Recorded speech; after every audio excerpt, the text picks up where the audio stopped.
Lepo pozdravljeni na prenosu veščin, na dogodku, kjer predstavljamo izkušnje in karierne poti uveljavljenih posameznikov, ki delujejo v kulturnem in kreativnem sektorju.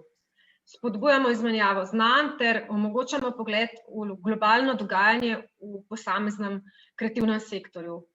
Tokrat je z nami Miha Turšič, in z njim se bomo pogovarjali o povezovanju znanosti, tehnologije in umetnosti, zato da bi dosegli družbene spremembe, pogovarjali pa se bomo o vlogi oblikovalca kot povezovalca teh treh. Njegova pot je namreč zelo zanimiva, začel je kot industrijski oblikovalec, nadaljeval je kot umetnik, zdaj pa se od umetnosti odmika v znanost, kjer mogoče polje subjektivnega nadomeščajo podatki. Na začetku svoje poklicne poti je kot industrijski oblikovalec soustanovil studio za oblikovanje Asobi, v katerem je deloval kot kreativni direktor, potem je pot nadaljeval kot soustanovitelj umetniške skupine Post Gravity Art skupaj z Draganom Živadinovim in Dunjo Zupančič, v sklopu katere se še danes ukvarja z razvojem umetnosti v vesolju. Soustanovil in tudi vodil je kulturno središče evropskih vesoljskih tehnologij v Ksevtu, v Vitanju, skozi katero je omogočal raziskovanje umetniških, kulturnih in humanističnih praks v sodelovanju z vesoljskimi institucijami ESA in pa Ruskim zvezdnim mestom.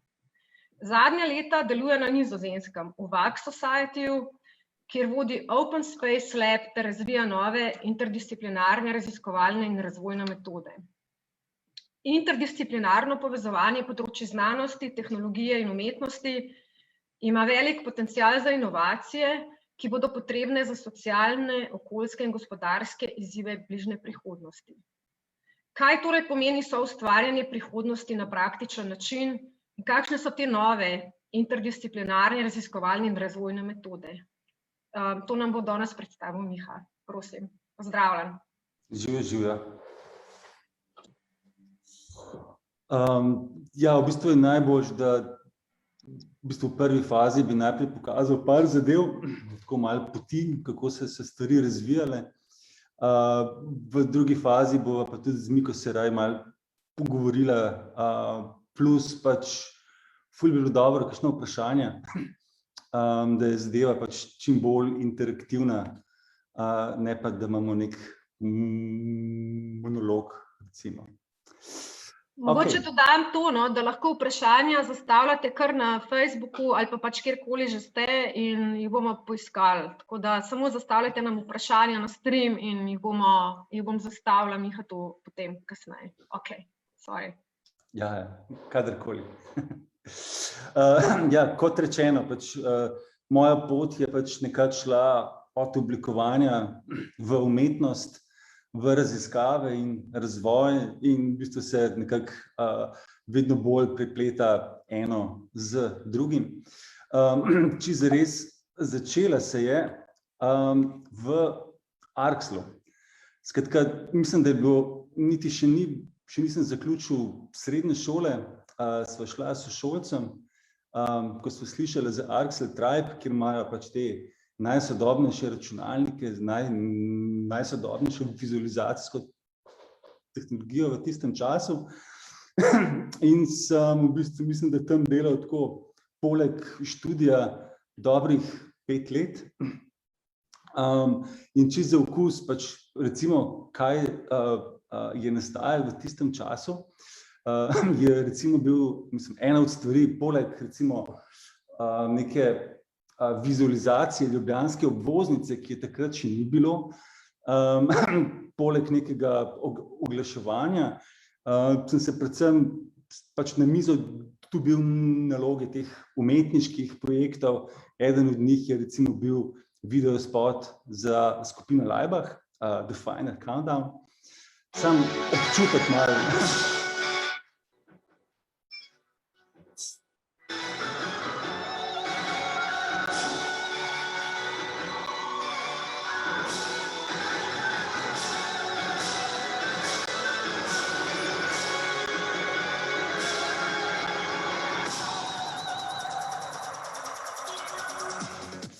Ja, ne bomo šli predaleč.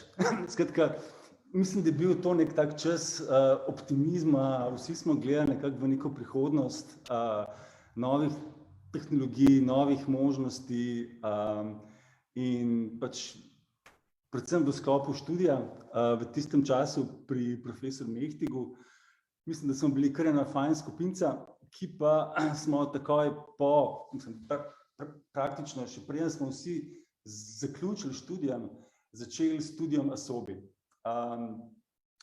Ukvarjali smo se vse od produktnega oblikovanja, razvoja blagovnih znamk, komunikacije.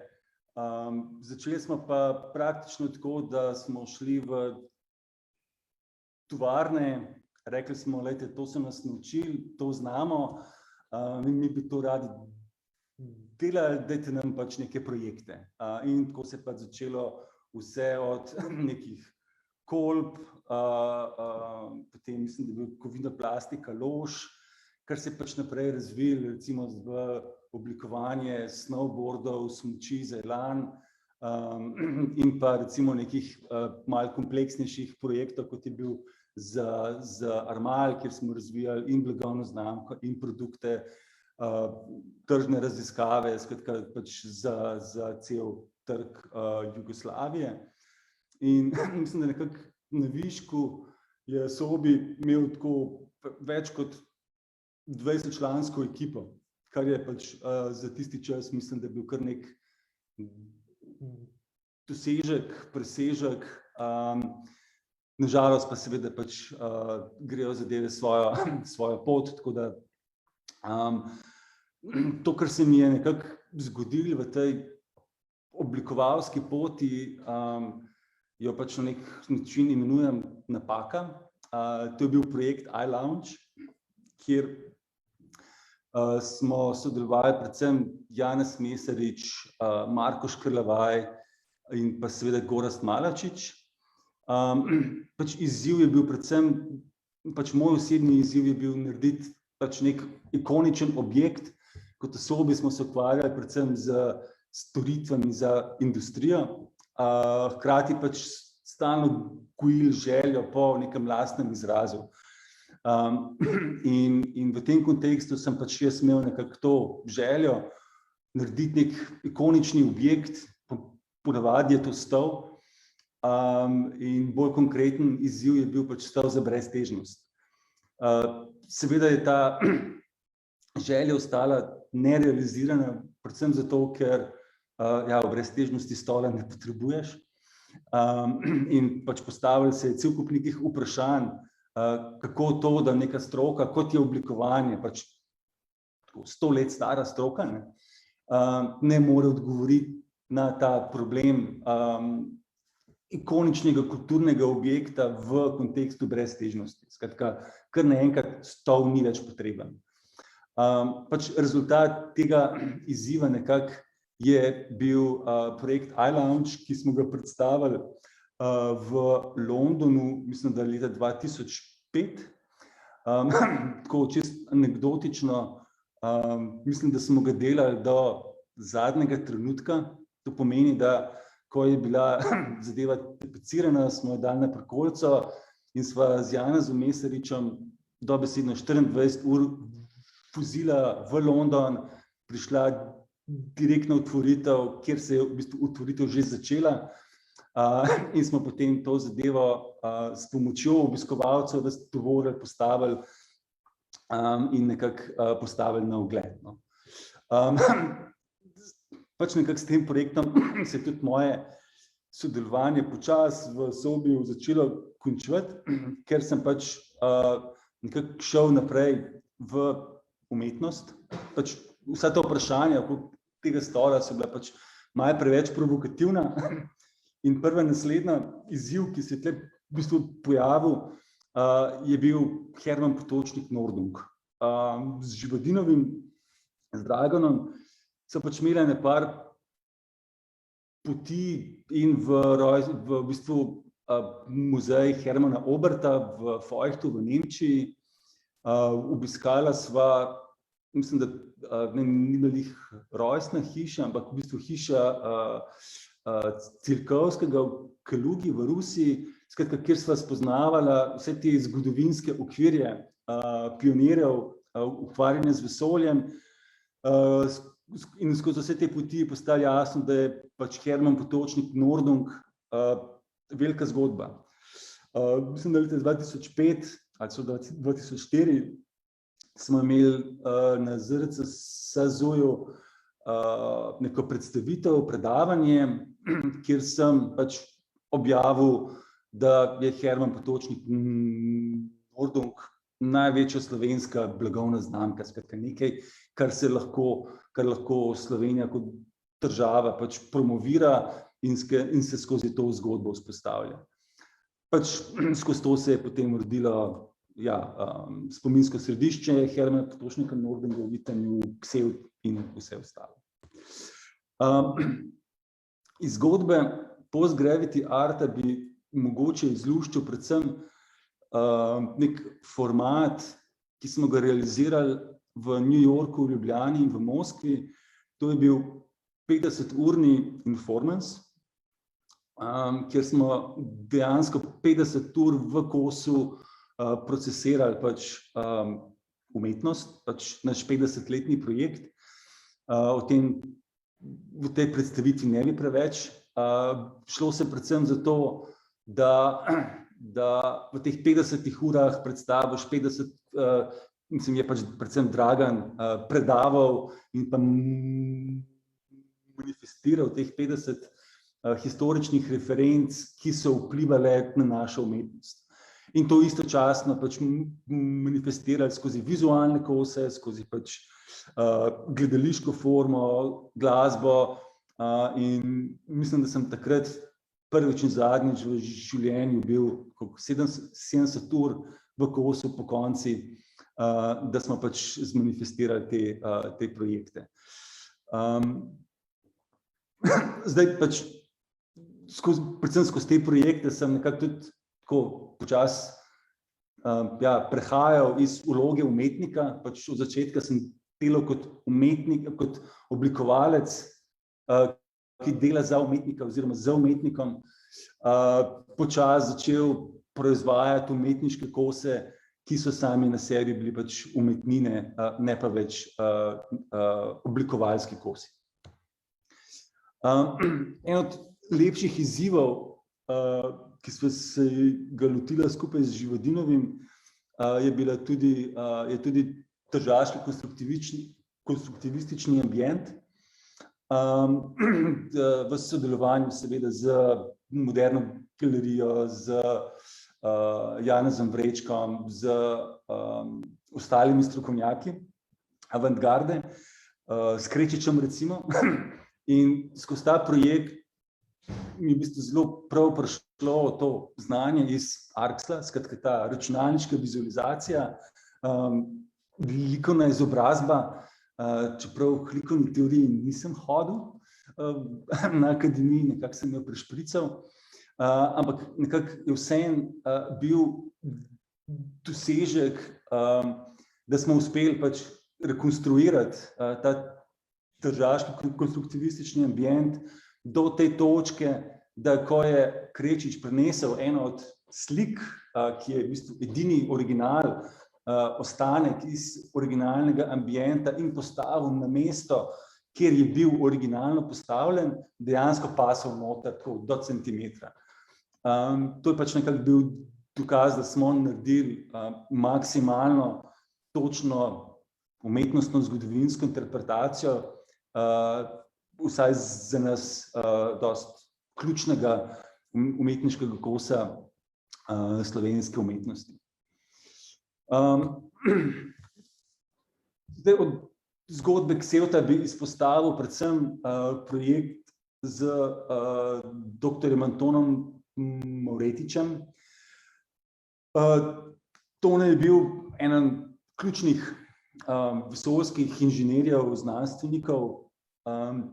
Pač prišel je na otvoritev, povabili smo ga, seveda se je odzval, bil je glavni govorec, in po otvoritvi smo se pač začeli z njim pogovarjati, češ gremo predstaviti vaše delo, doktor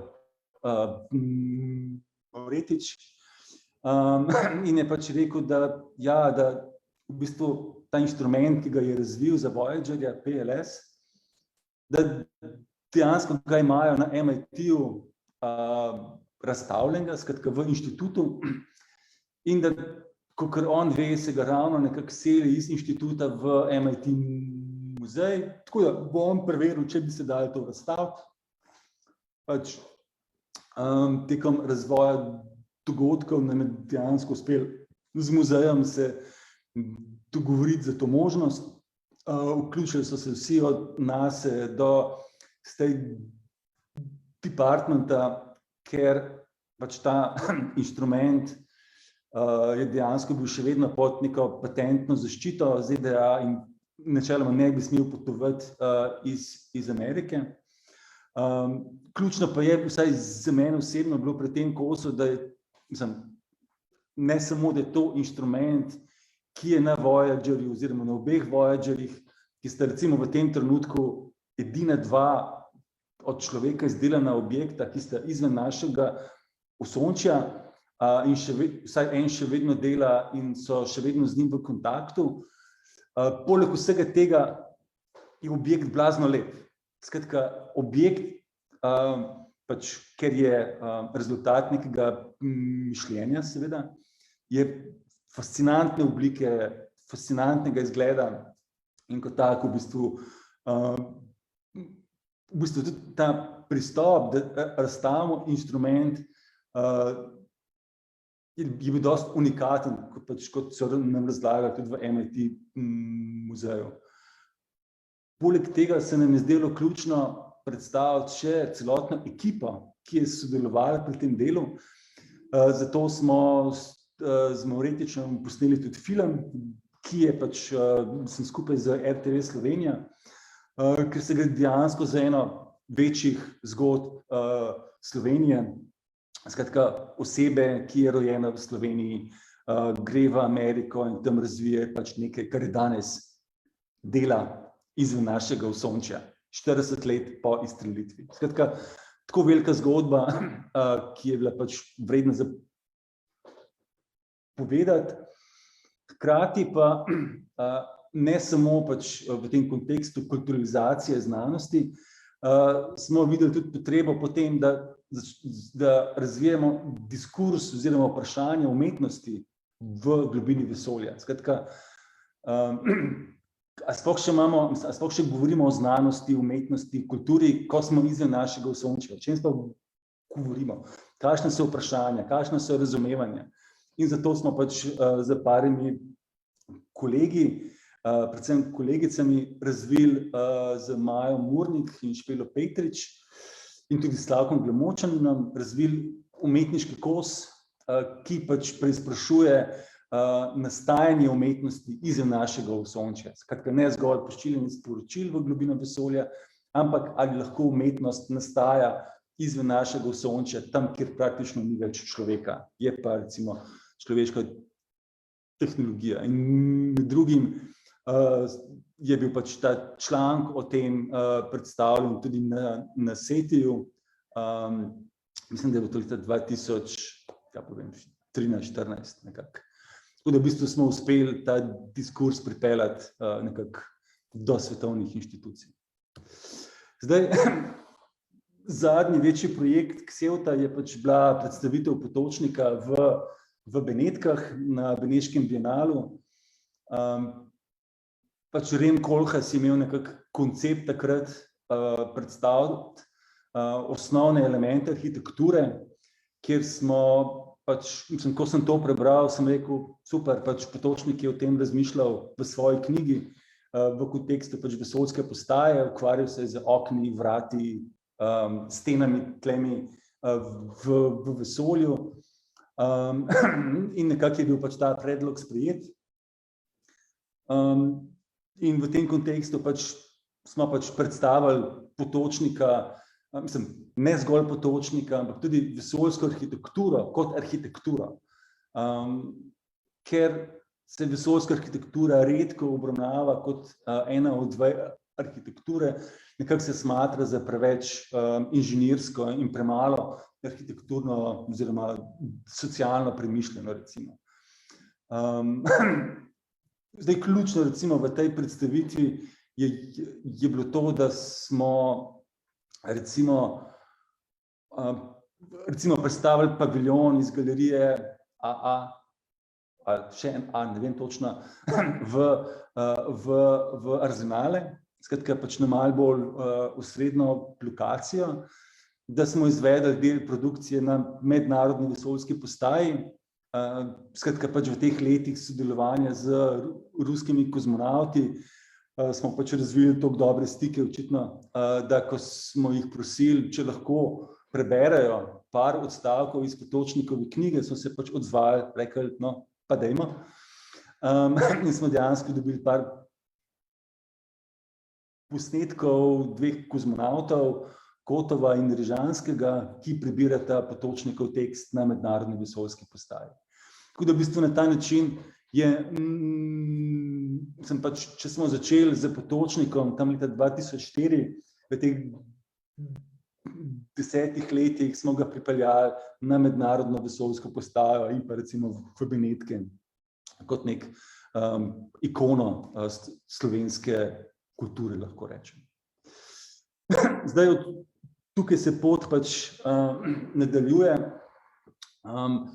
vsaj pač pri meni osebno malo bolj v smeri tega, kar imenujemo art science, predvsem pač v neke bolj raziskovalne vode, skratka, skozi vprašanje, kako raziskovati neke teme, neke vprašanja z umetnostjo in z znanostjo, skratka v sodelovanju med znanstveniki in umetniki. In en od teh eksperimentov je bil, so bili pač te mali zeleni črvički, Roscofensis, ki so, skozi katere smo v bistvu razmišljali ne več toliko o vesoljskih tehnologijah, temveč bolj o vesoljski ekologiji. Skratka, kaj pomeni živeti v nekem prostoru oziroma na nekem planetu, oziroma še bolj točno ne na planetu, ampak za nekim planetom. In pač v tem skupnem delu z znanstveniki, z konkretnim znanstvenikom iz Roscofa v Franciji, z Xavierjem Balijem, ki je en večjih strokovnjakov za te črvičke, smo dejansko raziskovali pač odnose med nekimi vesoljskimi tenzijami in pa živim organizmom. Pač ključno pri tem črvu je to, da živi v okolju, kjer je recimo plima tam od 8 do 9 metrov, skratka živi istočasno v morju, na zemlji, pod vplivom lune, odvisen od sonca, zato ker ima v svojem telesu alge, od katerih se prehranjuje, tako dejansko se ne prehranjuje z nečim, kar je izven njega, ampak z nečim, kar je v njem, in dejansko sonči te alge, da v njih dobi hrano. In tako smo dejansko imeli nek organizem, ki živi ne zgolj z zemljo, ampak z soncem, z luno, in je v bistvu vpet v te odnose, ki so ne samo na zemlji, ampak v našem osončju. In recimo en od teh ciljev, ki smo ga razvili v tem kontekstu, je razviti pač eksperiment, ki bi se izvedel na mednarodni vesoljski postaji. Skratka, kakšen vpliv gravitacije je na te črve potem na mednarodni vesoljski postaji, oziroma v prihodnosti tudi na Luni. Če ima tak vpliv na njega, kaj se zgodi, ko pride tja. Tako da, to je bil tak en prvih raziskovalnih projektov v kontekstu umetnosti in znanosti v tem obdobju, kar se pa je potem naprej nadaljevalo skozi dve umetniški rezidenci. Ena je bila v sklopu platforme FIT, skratka Future Emerging Arts and Technologies. To je bil en eksperiment, en v bistvu pilotskih projektov VAGA, v tistem času v okviru evropskih FET projektov, skratka Future Emerging Technology projektov, kjer so se Špelo Petrič ukvarjala z vprašanjem superračunalnikov. Pač prišel je pičat svoj kontekst eno teh znanstvenikov, ki pač se ukvarja s superračunalniki in je pač imel tako zelo preprosto predstavitev, je rekel, leta, mi imamo te velike računalnike, ki se ukvarjajo z razumevanjem klimatskih sprememb. Istočasno pa za tak računalnik, mislim, da tak računalnik dela potrebuje elektrarno, ki vpliva na okolje in pa na okoljske spremembe. Skratka, stroj, ki poskuša razumeti okolje, hkrati tudi vpliva na to okolje. In to je bila neka provokacija, da so se lotila, skratka, poskušali razumeti, kaj zdaj so te superračunalniki. Na osnovi tega projekta sva razvila pač projekt Becoming a Thing, ki je bil predstavljen tako v Bruslju, mislim, na Škotskem, v Ljubljani je bil predstavljen v Škucu, se mi zdi. Temu je pa potem sledil še projekt Becoming Ecological, kjer pa sem predvsem raziskoval spet superračunalniki, tokrat v sodelovanju s slovenskim Arcturjem in pa z Evropskim centrom za vremenske napovedi, to je pač osrednja evropska inštitucija, ki se ukvarja z pač, mislim, ki je ena osrednjih svetovnih inštitucij za vremenske napovedi. In z njimi smo pač delali pač na vprašanju, kako se ogljik pretaka po svetu, skratka med pač oni so se ukvarjali z ogljičnim odtisom, skratka z ogljičnimi emisijami. Mi da so se pa ukvarjali predvsem z vprašanjem, pač kakšen ima človek vpliv na to, kako se pač skozi človeško družbo pretaka ogljik. In smo prišli do pač par zelo zanimivih pogledov, predvsem zato, ker smo skozi ta projekt združili okoljsko znanost, industrijsko ekologijo, potem okoljsko humanistiko in še v bistvu računalniško znanost in prišli v bistvu do popolnoma novih uvidov, kdo zares vpliva na ta pretok ogljika. In ta projekt je bil potem v sklopu platforme Starc. Zdaj tam leta 2017 začnem delati, skratka, v sklopu teh rezidenc, me nekako v Vagu prepoznajo, da me pač zanimajo ta vprašanja, rabili so nekoga, ki se s tem ukvarja, in so me pač povabili k sodelovanju, predvsem na področju art science-a. Zdaj pa par besed o Vagu. To je inštitucija, ki se ukvarja z novim tehnologijam, zavedajoč se, da te nastajajo, da vplivajo na družbo oziroma da so družbeno determinirane. En od večjih produktov Vaga recimo je Fairphone, skozi katerega je Fairphone dejansko vplival na bolj fair proizvodnjo kovin, ki se uporabljajo v telefonih. Drugače pa se predvsem ukvarjamo z tem, čemu rečemo public research, oziroma razvoj ne na akademski ali pa ne na industrijski način, ampak z javnostjo. Skratka, razvoj javnega diskurza z javnostjo, kjer so dejansko prebivalci raziskovalna skupnost. Pač njih se vključuje v te procese, oni so te, ki postavljajo raziskovalno vprašanje, ki jih raziskujejo, vzpostavljajo nova razumevanja in potem se iz tega razumevanja razvijajo neke nove tehnologije in Fairphone je recimo en od teh primerov. Zdaj, samo še ena ali dve stvari. Recimo projekt, ki smo ga v lanskem letu razvili z Evropsko vesoljsko agencijo, kjer smo pač Vah sodeluje recimo tukaj za neko z provinco Severna Holandija, North Holland, kjer imamo pač 200 okoljskih senzorjev postavljenih v nekem območju, to so te citizen science senzori, da pač te prebivalci merijo kvaliteto zraka v svojem okolju, ker živijo pač okrog neke druge največje železarne v Evropi. In mi smo pač v sklopu tega projekta, ki se imenuje Sentinel Citizen, združili to z vesoljskimi podatki, skratka z Earth Observation podatki, plus z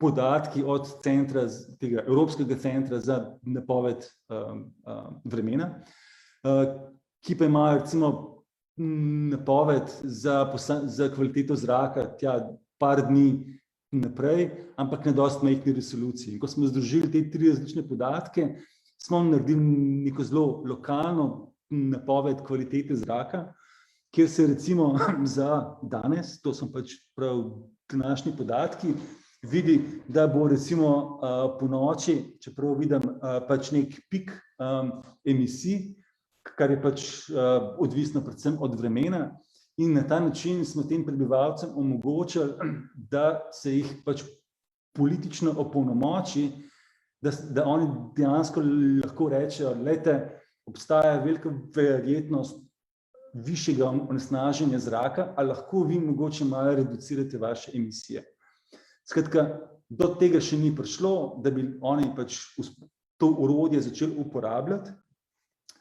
Je pa to pač en korak k temu, da se njih same prebivalce vključuje v razvoj teh tehnologij, ki so pač bili del procesa, del projekta, in da pač imajo informacije, ki jih sami proizvajajo za svoje politično testovanje. In to je nastalo v sodelovanju z Evropsko vesoljsko agencijo. Za zaključek, zadnje področje, kjer sodelujem v zadnjem času, kjer pač s čimer se predvsem ukvarjam v zadnjih mesecih, je platforma STARC, predvsem na 3 projektih. Platforma STARC združuje pač Science, Technology and Arts, je največja evropska iniciativa za združevanje teh domen, predvsem za vključevanje umetnikov v raziskave in inovacijo, ki se je praktično razvila v zadnjih 5 letih. Trenutno se ukvarjamo pač v sklopu projekta VOEX z industrijsko robotiko, pač predvsem kako razumeti, kaj lahko umetniki pač prispevajo v kontekstu industrijske robotike. Recimo projekt Better Factory, katerega zadnji open call ste promovirani tudi pri vas, mislim, da v centru Center kreativnosti. In pa recimo Starc Prize, ki je začetek Starca, v sklopu katerega pač nagrajujemo največje dosežke, ne samo v Evropi, ampak tudi na svetu, na področju sodelovanja med temi domenami. Tako da v tem trenutku se res predvsem ukvarjam z novimi metodologijami, skratka, kako naj umetniki sodelujejo z industrijo, z raziskovalci, kakšni pogoji so potrebni, kako to razstavljati, kako o tem razmišljati. Vse to so v bistvu vprašanja, s katerimi se nekako trenutno ukvarjam. Zdaj bi pa jaz zaključil.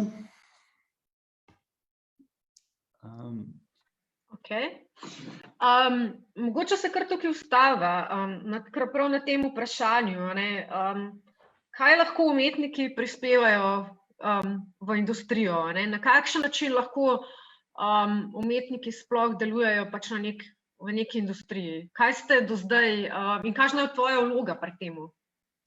Ključno je tukaj vprašanje, s katerim mi ponavadi začnemo, je to, kdo je ta, ki inovira, ki pač razvija, kdo je ta, ki raziskuje. In v tem svetu 20. stoletja so to znanstveniki, umetniki, skratka eksperti. Medtem ko to, kar spoznavamo, pač, da dejansko imajo vsi ljudje svoja vprašanja za svoj življenje, pravijo pač nekaj izvedeti, nekaj se naučiti, izboljšati svoj svet. Ne. Tako da v bistvu to vprašanje, mislim, kdo postavlja vprašanje, kdo raziskuje, je tukaj ključno. Ne. In skozi ta zadnja leta smo pač, mislim, da v sklopu Starca je bilo izvedenih tam enih 50 rezidenc, kjer se je postavilo vprašanje, kaj pomeni, ko umetnik razvija tehnologijo. Kaj pomeni, ko umetnik postavi vprašanje in potem razvije nekaj iz tega ven. Pač en od teh primerov, zdaj iz zadnjega slajda, je bil Bjorn Karman, ki je razvil nek alias, nek plugin za na te smart home, te speakerje, ne vem, kaj so že, kjer se jih pač nadzoruje z zvokom, skratka z glasom, je dal pač nek plugin gor, ki ga lahko sam programiraš. Ne. In na ta način je razvil umestnik, mislim, da ti dejansko nadzoruješ ta aparat, ker ta aparat tebe stalno posluša, zbira podatke, skratka ti sploh ne veš, kaj počne. In zato, da preprečiš, da se ukvarjaš z vprašanjem zasebnosti, recimo, in pa varnosti, je pač razvil ta plugin. In to so teme, s katerimi se v Evropi blazno veliko ukvarja, ne? In na ta način je pač umetnik prispeval nek praktični primer, kaj pomeni prispevati k zasebnosti, k vprašanjem zasebnosti v kontekstu teh sodobnih tehnologij. To pač recimo zgolj en tak zelo ilustrativen primer, kaj se da prispevati. Ne. Je pa tukaj še cel kup. Ne. Ja, ampak recimo konkretno v tem primeru, pač ki razvijaš skupaj z, ne vem, industrijo ali pa neko novo tehnologijo, ne. Zdaj, če tukaj ni namen tega, ne vem, postavljati na trg, ni namen, ali je to namen, ne, pač da in industrija nekaj od tega ima in umetnik od tega nekaj ima, na kakšen način ona dva tukaj skupaj delujeta, to je eno vprašanje, in pa verjetno imata en drug cilj, kot pa ustvarjanje profita, ne. Ja, mislim zdaj, na prvo vprašanje, tudi industrija se ne ukvarja zgolj z profitom, ne, tudi industrija se uči, recimo, ne. Industrija tudi raziskuje. Skratka, poskušajo neke stvari razumeti, testirajo nove metode in z umetniki je to zelo produktivno in zelo plodno, lahko rečem. Ker umetniki razmišljajo na drugačen način in v bistvu pripeljejo noter teme, s katerimi industrija zares ne razmišlja. Ne. In na ta način umetniki industriji odpirajo popolnoma nove teme, nove pristope, katere pa potem industrija ali uporabi ali ne, pač to je odvisno. Ne. Po drugi strani imamo pa tudi primere, kjer industrija niso samo velike korporacije, so tudi, tako bom rekel, družinska podjetja, kreativci smo tudi, tako rekel, kreativna industrija. Imaš malo industrijo, pač ta mala podjetja, male proizvodne firme, imaš prav toliko kreativne proizvajalce, ne. In tukaj v bistvu je že nastajalo par produktov, ki so končali na trgu praktično. Skratka, je ta razpon od raziskav do eksperimentov, prototipiranja, do pač nekih tržnih produktov, ki končajo na trgu tudi s profitom. No. Mislim, konec koncev Google Maps se je začel kot umetniški eksperiment, končal se je pa kot vemo kaj. Ja. Kako pa vidiš svojo vlogo, mislim, s tem pedigrejem industrijskega oblikovalca, umetnika ali pa nekega, ne vem, producenta v kulturi? Jaz vidim tvojo vlogo zelo tako v tem mediacijskem smislu, pač nekega povezovalca različnih sfer, ne vem, kako ti sebe vidiš. Ja. Ravno zato sem se pač v nekem času ukvarjal z temi rezidencami, ne. Da sem se pač, cilj ni bil zgolj proizvesti umetnino, cilj je bil tudi naučiti se, kaj to pomeni, ne, sodelovati. In v tem kontekstu osebno v tem trenutku se vidim predvsem kot nekaj, čemu se reče facilitacija sodelovanja. Ne, pač, tudi zato ne govorimo več zgolj o ta art-driven technology, ampak tudi collaborative innovation, kjer se ne gre več za to, tako bom rekel, kdo konkretno nekaj prispeva, ne, skratka znanstvenik, umetnik, ampak da se dela skupaj na nečem. Vsak, ki ima nekaj za povedati, lahko pride zraven. Ne. Ampak ker so te profili tako različni, izkušnje tako različne, so potrebne metode, da ljudi pripelješ skupaj, da jih vodiš skozi korake. In v tem trenutku se ukvarjam pač točno s tem, da facilitiram ta sodelovanja. Ne. Pač na projektih, ki so ali bolj med umetniki pa znanstveniki, umetniki pa raziskovalci, ali pa recimo med umetnikom pa proizvodnim partnerjem in pa tehnološkim providerjem. Skratka, in ti, mislim, pač ti jih moraš voditi, ne. Tudi ko rečeš art and science, niste to umetnik in znanstvenik, ampak je še nekdo, ki to omogoča, ne. Kaj je to v bistvu neke vrste design management, če bi lahko, mislim, zdaj zadnje čase je vse design management, ampak neke vrste design management za nek družbeni inženiring, ne vem. Ja, zdaj sem pač ni management, ker ne upravljamo z nikomer, ker tudi končni output je nek impact, skratka vpliv na pač okolje, na pač politiko, na industrijo, na umetnost, konec koncev neke prakse. Tako da, mislim, zares ne upravljamo, zgolj opolnomočujemo. Raj bi uporabil zares termin, da opolnomočujemo vse te akterje, da lahko skupaj delajo in da pač pridejo do nekih relevantnih rezultatov. Kako sploh Word potem deluje? Če lahko nekaj poveš, ali Word, Wax Society sploh deluje, na kakšen način sploh ustvarjate to podporno okolje? Mislim, kako se financirate, ne? To se mi zdi tako še kar zanimivo za eno nevladno institucijo, ki praktično deluje na trgu, ne? Kako to sploh deluje, kako to funkcionira? Na kratko. Ja. Mislim, tako, zanimivo je, ne? Vah je začel pred 25 leti, istočasno in v isti obliki kot recimo Ljudmila, kot referenca, skratka kot nek media lab. Isto. Seveda nizozemsko okolje je malo bolj surovo, istočasno pa malo bolj pognojeno, skratka malo več resursov je, ne. V tem trenutku je Vah velik, tam nas je okrog 60. V tem letu je postal Future Lab s strani Ministrstva za kulturo, kar pomeni, da se ukvarjamo z vprašanjem, kako funkcionirati kako razvijati družbo prihodnosti in pa tehnologije prihodnosti.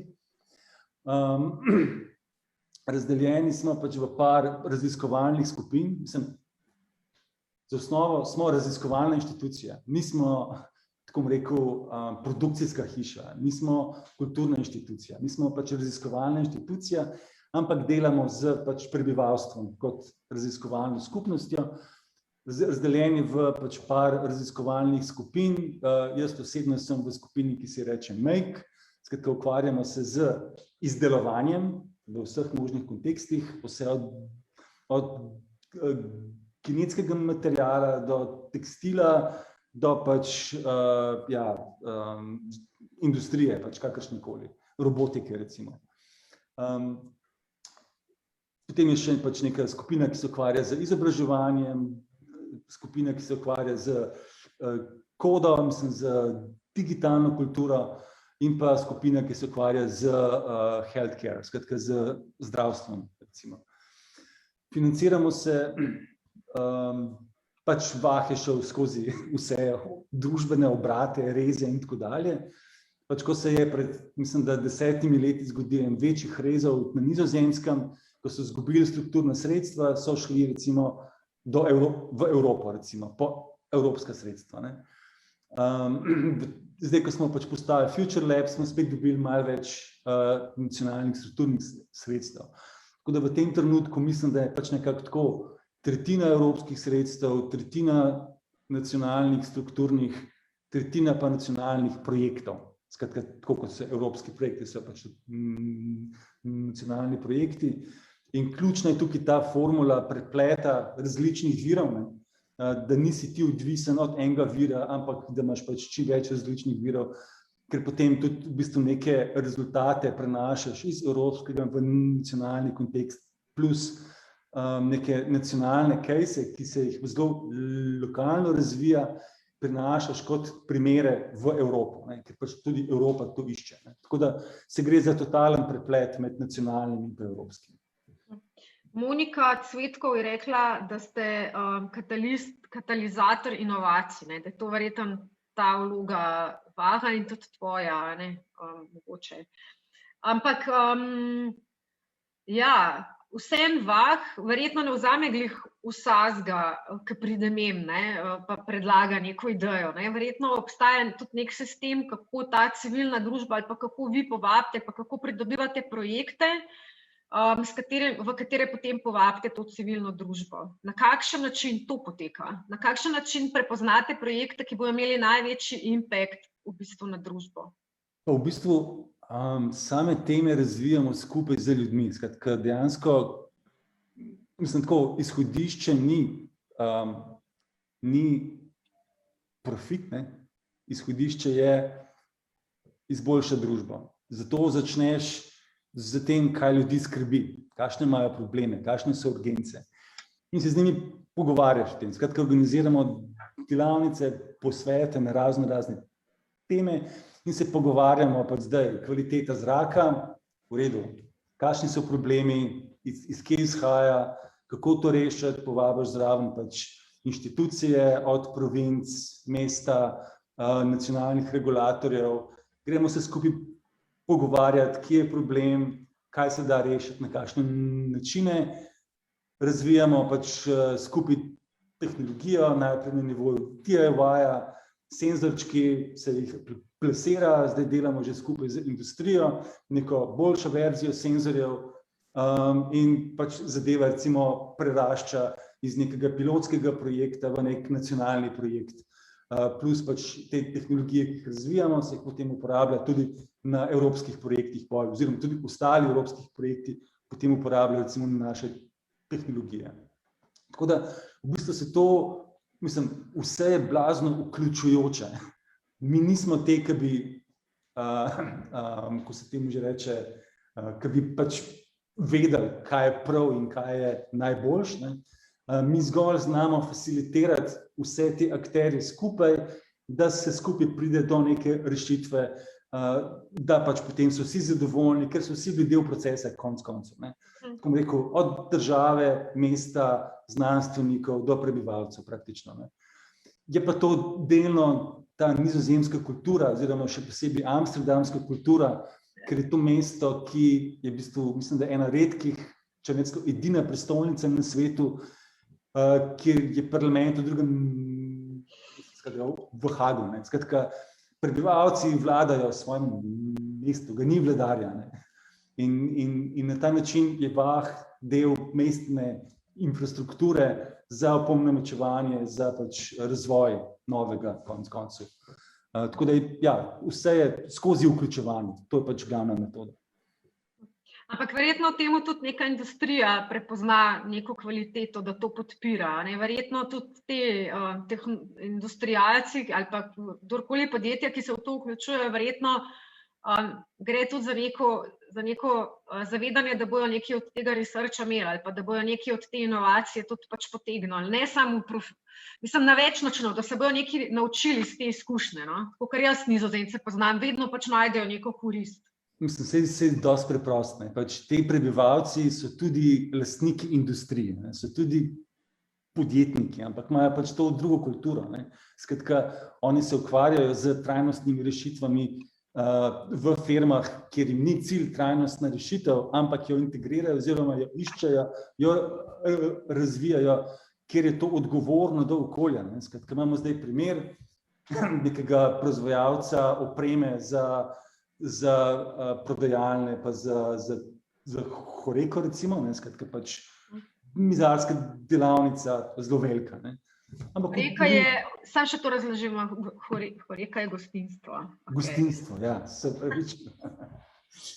Skratka, ugotovili so, da pač njihov CNC stroj, ne, pač, da ima 50% ostanka, skratka 50% plošč oni dejansko vržejo v smeti, ne. Kar se mi zdi tako, ok, to mogoče ni v redu, ne. Se ni tako velik strošek, ampak to predvsem ni v redu.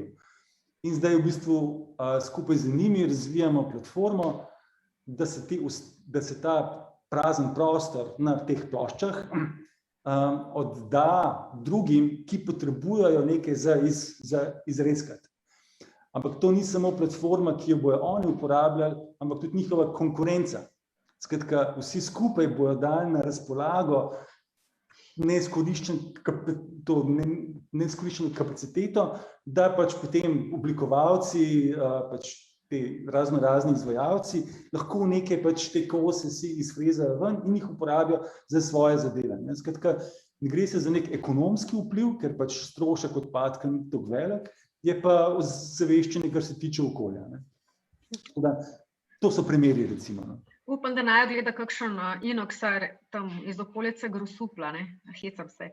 Lej, kako se ti pa zdaj to za temi EU projekti, financiranjem, a ne, pač vključeni ste bili in v World projekt, kjer je bilo veliko nekih slovenskih tudi oblikovalcev, v Starc, in kako vidiš pač to sodelovanje med Vahom pa EU projekti, a ne, EU financiranimi projekti? Ja. Mislim tako, pač v Vagu, mislim, da v danem trenutku delamo vsaj na 10 evropskih projektih. Tako da, mislim, ključno je na teh evropskih projektih to, da nekaj prispevaš, no. Mislim, tako, predvsem na Nizozemskem, to ni nek resen denar, ne. Skratka, to so zelo nizke tarife v primerjavi z lokalnimi, tako da to ni lahek denar, no. Skratka, nekaj, s čimer bi se pač, mislim,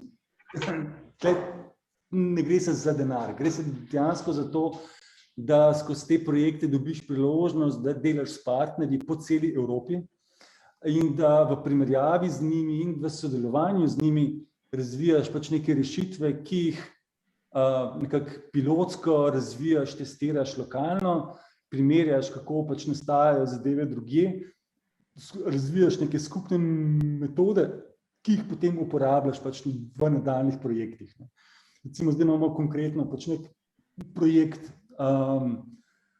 reče se mu Reflow, ki se ukvarja z tem materialnimi tokovi v mestih.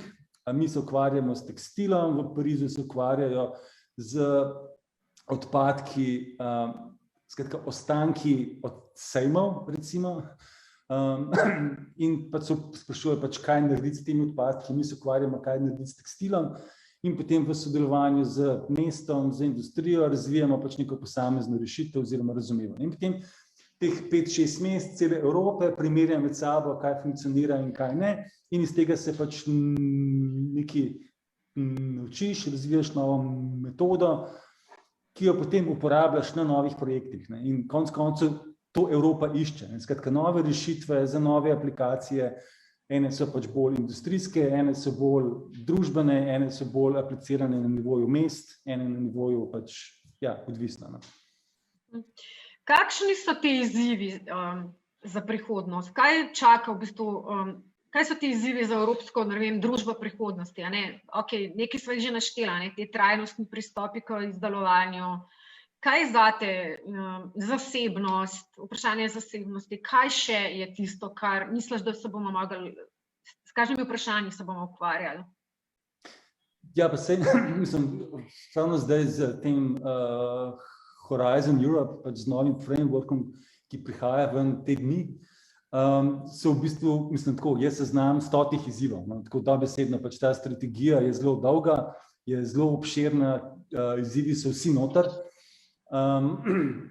so pač okoljski, so družbeni, so ekonomski, pač to so te 3 sklopi, Ključno je pač to, da so čim bolj vključujoče prakse, ki so pač uporabne za vse, ne samo za posameznike ali pa za posamezno industrijo. Pač tukaj nekako malo tudi konkurenca med Evropo in pa industrijo. Skratka, Evropa nekaj z industriji omogoča, istočasno pa to, kar se proizvaja, mora biti tudi za druge uporabno. Tako da meni osebno je pač osebno ključno vidim pač ta opolnomočevanje kot en osrednjih procesov. Skratka, da marsikdo lahko oziroma kdorkoli lahko sodeluje v teh procesih in Evropa se preoblikuje točno na ta način. Mislim, že ta Horizon 2020 je bil delno vključujoč, predtem komaj, ta zdaj je dejansko vključujoč. Mislim, tako prav iščejo, kako priti do prebivalcev, kako posameznika vključiti v premišljevanje mesta, v premišljevanje okolja, v razumevanje okolja, v izvedbo novih rešitev na nivoju ulice, na nivoju, tako rekel, doma, na nivoju družine, če hočeš. No? Skratka, pač čim bolj konkretne rešitve, ne zgolj v teh velikih inštitucijah, kot so gospodarstvo in pa akademski svet, ne? Ampak dejansko vključiti čim več prebivalstva v te procese. Tako da to je pač, mislim, iz mojega osebnega pogleda en večjih izzivov. Ampak tudi ta okoljska vprašanja, s katerimi se ti vedno več ukvarjaš, kakšno vlogo vidiš, mislim, recimo, da imamo na eni strani industrijo, ki smeti ali pa ki zaradi te svojega proizvajanja pač ustvarja neke procese, ki niso dobri za okolje. Po drugi strani imamo raziskovalne institucije, ki se ukvarjajo z reševanjem teh problemov. Pač kako vidiš sebe v tem smislu? Mislim, vi kot Vah in sebe kot Mihata, ki je industrijski oblikovalec, ki v bistvu bi mogel delati za to industrijo, ki smeti, mislim, kako na ta okoljska vprašanja gledaš? Mislim, vidiš to kot priložnost za reševanje, kot eden od teh zelo takih pomembnih izzivov, ki jih lahko ti kot industrijski oblikovalec lažje rešiš? Mislim, predvsem se gre za to skupnostno inovacijo. Ne? Mislim, to, da ko pač industrija spozna, da se lahko nekaj nauči od umetnika, ne? Ker umetniki vsem, tako rekel, še posebej v Sloveniji imamo pač kar cel kup umetnikov, ki se ukvarjajo z tem biološkim, z ekološkim, z novimi paradigmami. In ko te umetnike pripelješ do industrije in ko industrija reče, ja, pa dajmo probati, gremo se nekaj naučiti iz tega, potem prihaja do nekih novih uvidov. Ne? In iz tega se dejansko tudi industrija se uči. Mislim, jaz ne bi rekel, da je industrija ta, ki onesnažuje. Ne? Pač to je ostanek industrije prejšnjega stoletja, nekih teh velikih sistemov, ki se pa še niso spremenili, ampak ravno Evropa vlaga, investira v to, da se lahko tudi industrija spreminja in se spreminja. Mislim pač, ne samo v okoljskem, tudi v tem digitalnem svetu Evropa dejansko skozi to regulativo, ki ni omejujoča, ampak je predvsem opolnomočujoča, skratka to, da ti nisi izkoriščen na spletu, ampak da si pravilno zastopan. Te rešitve se razvijajo, se implementirajo in so prisotne. Tako da pač osebno, predvsem z vključevanjem z povezovanjem umetnikov, raziskovalcev, industrije, to je pač ta razvoj teh priložnosti, omogoča teh priložnosti, to mi je pač tako rekel ta trenutni izziv, en od teh večjih, recimo. Misliš, da je ta izziv možen tudi v Sloveniji? Pa tako bom rekel, Slovenija je en od lepših primerov, tako bom rekel, ta investicija v intermedijsko umetnost je v Evropi blazno opažena. Investicija v vaš center je v Evropi blazno opažena. Mislim, to so pač primeri, ki so v Evropi opaženi. in jih je Evropa prepoznala in mene skozi sprašujejo, kaj počnejo. Mislim, če te nekje počnejo, iz Evrope se to vidi. Tako da so to te dobre prakse, ki upam, da bojo ostale. Hvala, Miha. Hvala, Miha. Ko se vidijo od zunaj, iskreno. Super. Zdaj, ti se boš srečal jutri tudi z posamezniki, ki si želijo imeti osebnega stika s tabo in jim boš svetoval. Med njimi so tudi iz Ljudmile, tako da upam, da jim boš lahko povedal kakšno to izkušnjo, kako bi lahko Ljudmila postala Vah Society. Mogoče. Sicer pa vabim tudi tiste, ki nas poslušajo ali pa ki nas bodo poslušali, da se še prijavijo še kakšno mesto, po mojem Mava. Še enkrat povabim vse, ki nas gledajo, poslušajo, da nam zastavijo vprašanja. Sicer pa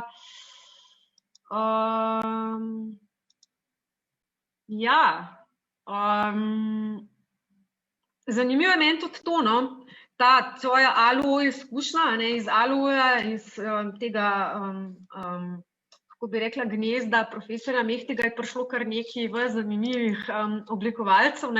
Kaj je bil ta magic? Mogoče, če se vrneva čisto na začetek. Kaj je magic Saše Mehtiga? Zelo preprost. Mehtig nas je odpeljal po celem svetu. Skratka, odpeljal nas je na Tajvan, v Toronto, na Nizozemsko. Skratka, pokazal nam je svet, da oblikovanje je neka razvita stroka, skozi katero se da narediti marsikaj. Rekel je vse od šivanke do šatla, saj to verzijo sem si jaz zapomnil. Tako da, predvsem je zahvala profesorju Mehtigu, ker je, izoblikoval nas je na način, da nas je vrgel v svet in je rekel, lejte, tamle je stroka, pejte. In smo šli, se mi zdi. Tako da... Ok, super. Imaš še kakšno misel za zaključek? Sicer po mojem te bom nehala mučati. Mislim, da sva povedala skoraj vse in verjetno tudi naši poslušalci vejo, kje te lahko najdejo in verjetno so tvoja vrata, tako kar jaz sem vedno odprta. Tako, če kdo pride v Amsterdam, potrka in jaz sem tukaj. Ja, se tako je bilo. Ok, ne vem, hvala ti, Miha, to je to. In hvala spet nasvidenje, ti pa potrki na naša vrata. Hvala tebi.